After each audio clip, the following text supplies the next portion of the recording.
As the head of service pointed out, after we took over government, after the inauguration on November 12th, I did say that we will not make any appointments until we go through a certain transformation process, which we had started, and that we needed a minimum of 90 days to settle down to go through this transformation. I want to thank all of you for the understanding and for allowing us to go ahead to do what we had promised that we would do. We needed that time. Unfortunately, because of the second wave of COVID, it had to be extended. It's not completely finished, but I believe right now we know where we are going. We know what needs to transform. So we can now move ahead to now form government. But before doing so, I thought that I should gather all of you with members of the transition committee which we put in place to explain what we have been doing, what we have seen, and where we are going. The transition committee was very carefully put together and to make sure that it represented the views of cross-section of our society with a heavy leaning towards the political section. So almost 40% of the committee are party leaders who have been in politics for a long time.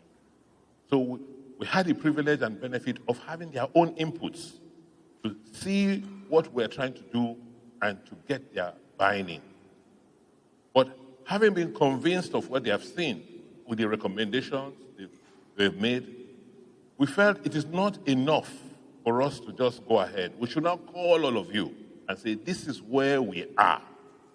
This is what we have seen. These are the options we have.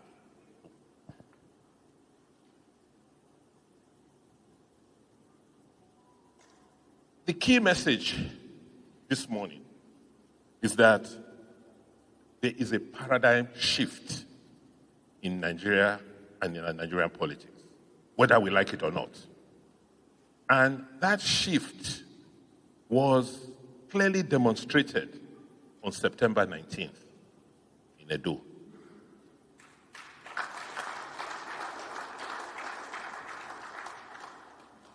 That shift marked several things.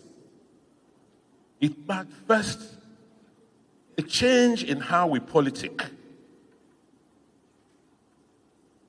Yes, we went round the state. We touched on every community, every ward. Listened to them. They told us what their challenges are, and we made promises and mobilized them. And in turn, these people came out on September 19th in large numbers, believing us that if they give us the mandate and we come to power, we will fulfill or address some of the issues they had asked us about.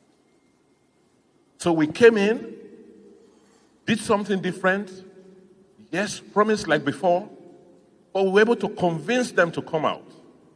Now they have given us power, they are watching us. The second point is participation. Yes, people used to come out, but we know, in Oredo, for instance, my local government, the average turnout for all the elections since 1999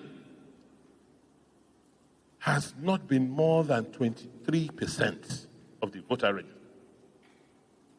This election of September 19th, it inched up to more than 32%. So more people came out for the first time. And there are several reasons. Yes, we promised. Yes, we politics.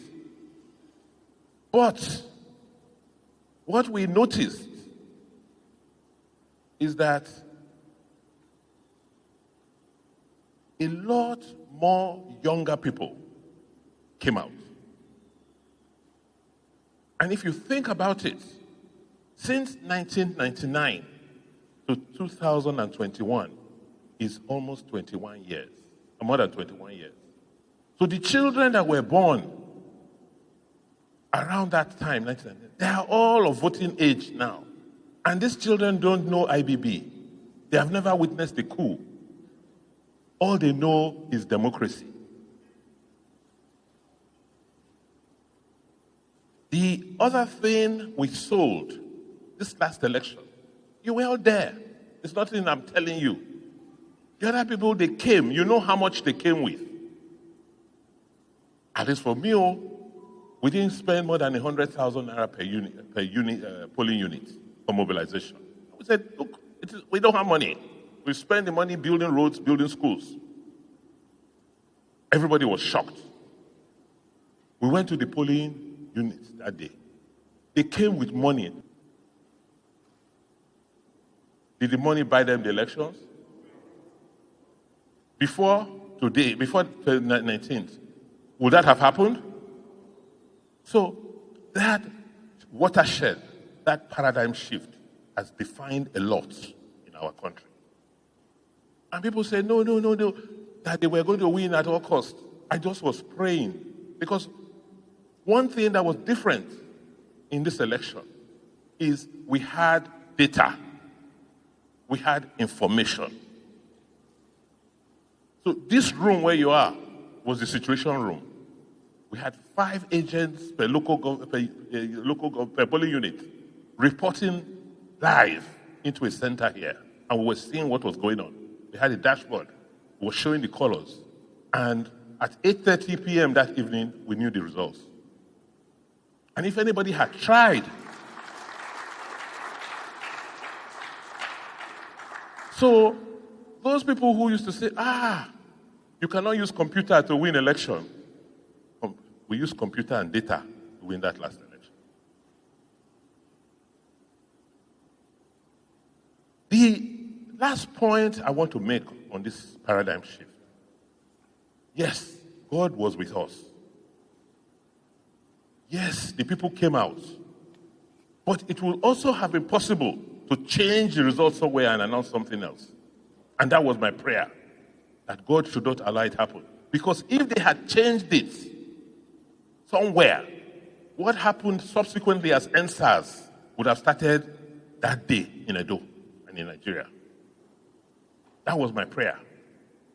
They didn't. But why were they not able to? Because INEC itself had also begun its own process of change. They had been worried. They were scandalized by what happened in Kogi and Bayelsa. And they were trying to redeem themselves. So using technology, they made sure that as soon as you finish voting in the polling unit, that result was uploaded straight into a portal so they can see the patterns, which makes it difficult to change results at the collation centers. That is what helped us. And because of the success, the world and everybody praised the president, praised the chairman of INEC. And they returned the same person who did this. Do you think you want to go back? So we are not going to see elections the way it used to be before. Those votes, by the grace of God, will count moving forward. So why will people go and vote? They will go and vote because they now know that vote means something. Before now, they just didn't believe that the votes will count. It didn't mean anything. So when you give 5,000, 3,000 naira at the polling unit, it was okay. That's all they could get from you. But now, they can get more by voting right. So any candidate or any political party that does not see this and expect that we will do business as we used to do before, we'll play politics the way we used to play, we are taking a huge risk. 2023 will not be as it used to be. The evidence is very clear. Watch Anambra elections, watch Ekiti elections, and you see what I'm talking about. The last point I want to make on this, the general issue, is that The world has changed. Nigeria has changed. The economy of Nigeria is not the same again, whether we like it or not. You see, we have been managing, since the Civil War, we say money is not our problem. As long as we're pumping crude oil every day, there will always be money. So we have run this very strange economy and strange presidential system where people, the local government, state government, federal government, at the end of the month, they go and earn salary. We are the only country in the world that does that. Everywhere else, governments rely on the people to produce taxes, and they collect taxes, and it's the taxes they use to run the local government, the state, or the federation. But the way we run Nigeria, and subsequently the politics up till now, is that it doesn't matter. The country can go on holiday. The country can go and sleep. At the end of the month, we all just go to Abuja and we collect money and we come back and we spend. My brothers and sisters, I am an economist. I'm an investment banker. We are in trouble. Huge financial trouble. First, what we used to rely on, crude oil. Forget what you are seeing now at $70, $60 a barrel. It is only a mirage. It's only a question of time. Because the major oil companies, Shell, Chevron, who are the ones producing, they are no longer investing as much in oil. Chevron is now one of the world's largest investors in alternative fuel. Shell is pulling out of Nigeria. So, in another year or so, where will we find this money that we go to Abuja to share every month? Last month, we got FAC for March. The federal government printed an additional 50 to 60 billion to top up for us to share. We say remove subsidy. They say no. This April, next week again, we'll go to Abuja, we will share. By the end of this year, our total borrowings, the total we have borrowed, is going to be in excess of 15 to 16 trillion. And my worry is that we wake up one day, like Argentina, the Naira will be 1,000, 2,000, it will be moving. Because you can imagine a family, you don't have money coming in, you're just borrowing and borrowing and borrowing without any means or idea of how to pay back. And nobody is looking at that. Everybody is looking at 2023. Everybody is blaming Mr. President as if he's a magician. So that change in the world economy, which is now affecting Nigeria, is going to be one of the major factors that will affect our politics going forward, whether we like it or not. And therefore, we must understand that, yes, Nigeria will not disappear. Nigeria will not disintegrate.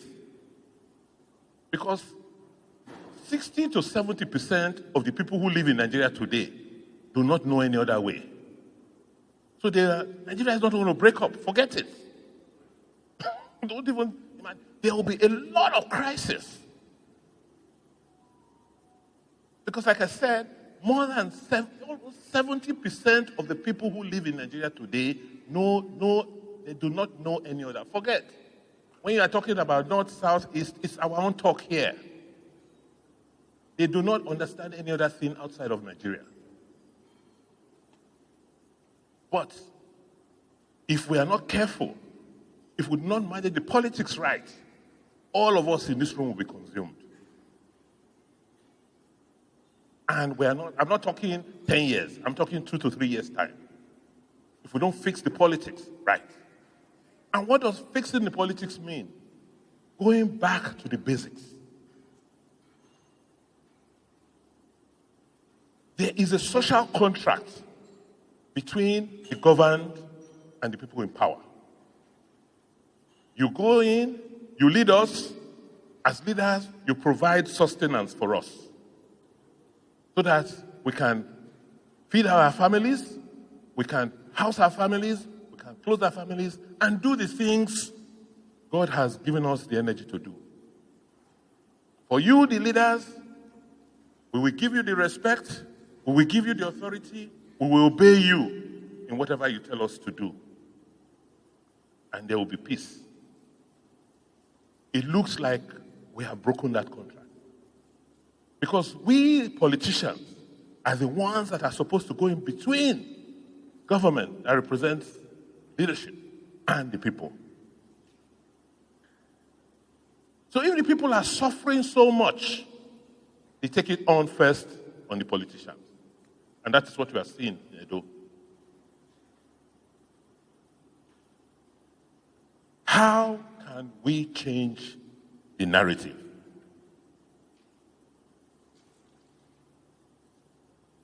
That is what the members of the Transition Committee are going to talk about in greater detail this morning.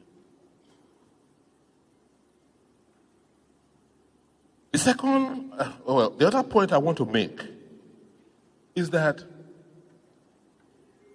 government is not an abstract. Government is a structure that helps us organize things. So when we win elections, we take over government. But there are people and processes in government that help us organize the society. As a party, we have just come into government. The people who are in charge of making sure government functions on a day-to-day basis, either at the local level or the state level or the federal level, are the civil servants and public servants. So the civil service is the backbone on which we, the politicians, and our politics rest. But what has happened over time? I will tell you today that the civil service of the state, just like you find in the local government, and also at the federal, is broken. And we have been doing patchwork all these years. So after we win election, all of us will come in, we want to come into government, okay, everybody takes positions.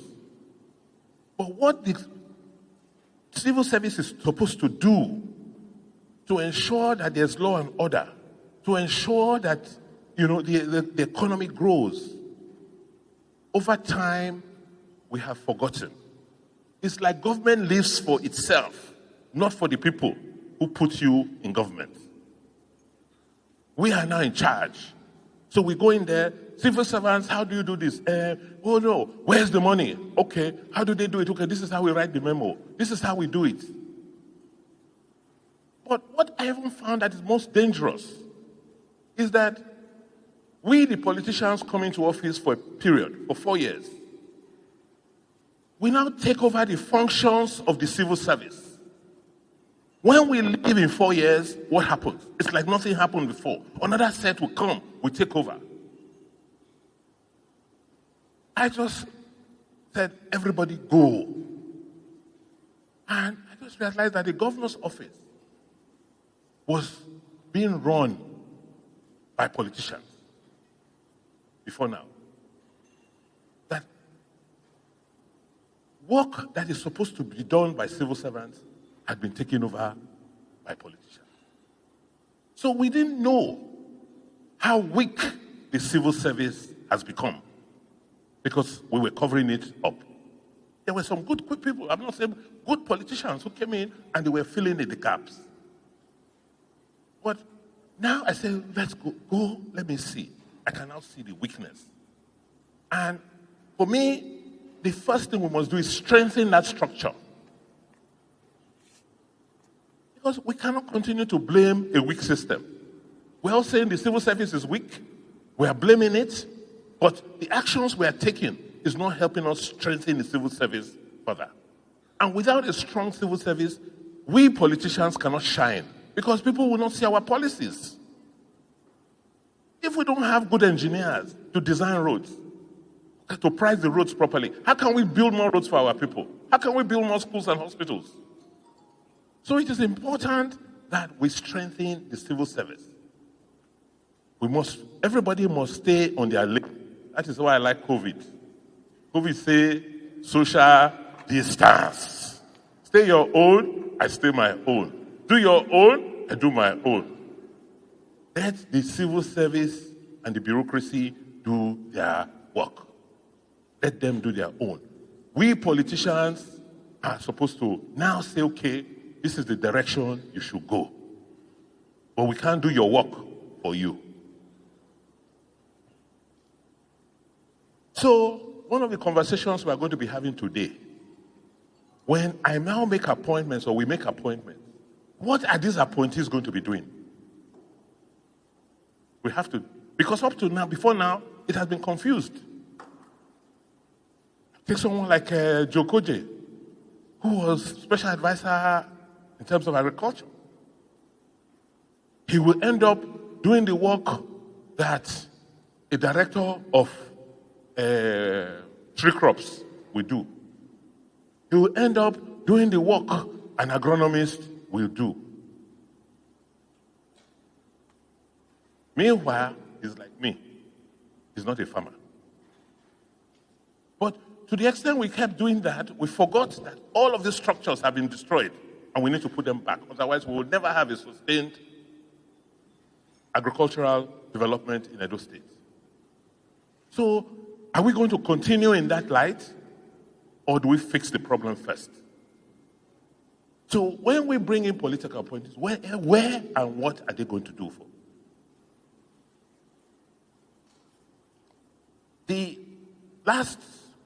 Another point I want to make is about our own politics, related to the very first point. We saw what happened. We are preaching democracy, one man, one vote. That we must deepen democracy in the society. Do we have democracy within our party?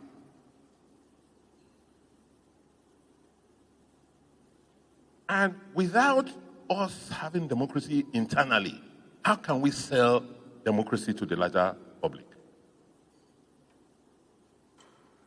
It is something we must address, even if it's not in great details, but something we must think about.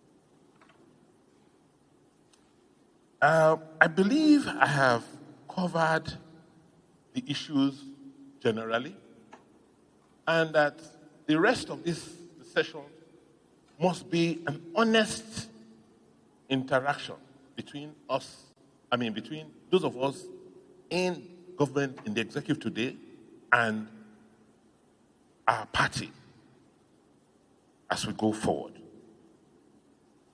Because we cannot allow this attitude of government's business is nobody's business.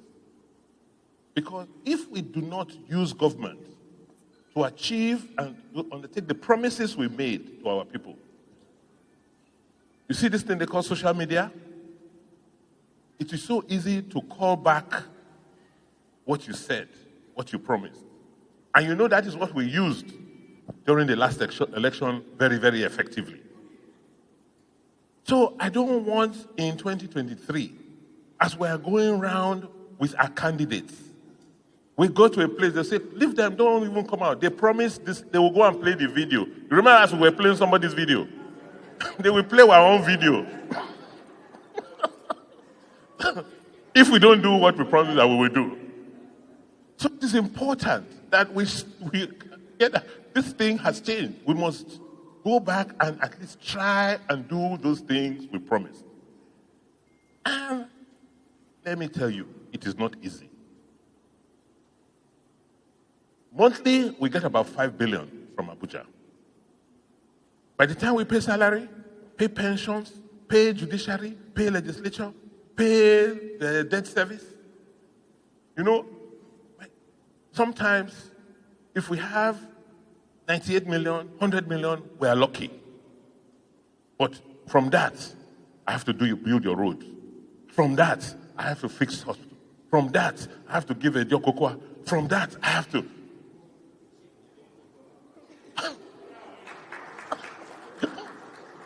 From even now, after all of that has happened, then security will come up. So what do we do? And I cannot borrow. So at the end of the day, I cannot leave you. You will not leave this room today without telling me how I am going to run this government for the next 4 years.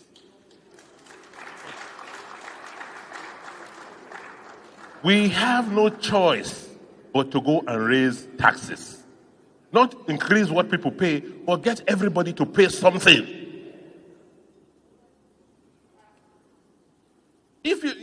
If people are not paying anything, then where will they get money to run the state, to run the system? Oh, we don't have. Yes. But government does not have. So what do? We are supposed to set the direction. So it is not easy. The transition committee people, that's why I brought them.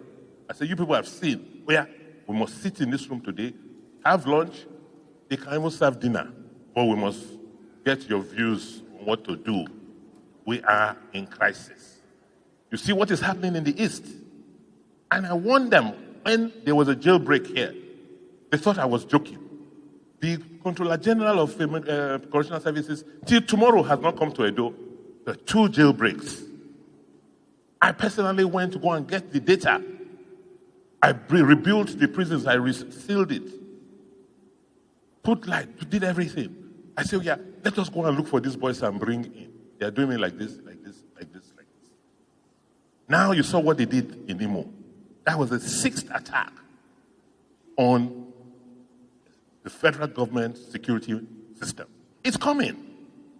I was talking to Delta yesterday. They said they're afraid they have put more boats to be patrolling the River Niger. They are coming. So except we move very, very quickly, we don't have time left. We don't have years. We have to do something urgently and quickly. Otherwise, we will not be able to control things the way we used to. So I want to thank you and ask you to help me thank members of the Transition Committee. They gave me one piece of paper. It's almost 20 pages of what they put. So they are the ones that will be telling you what they saw in each area. I don't want to, I want to stop for here and say it is a family meeting. It has to be an open meeting. We have to tell ourselves the truth. You have to now advise me that I need your help on how I can now move this state forward. Thank you very, very much.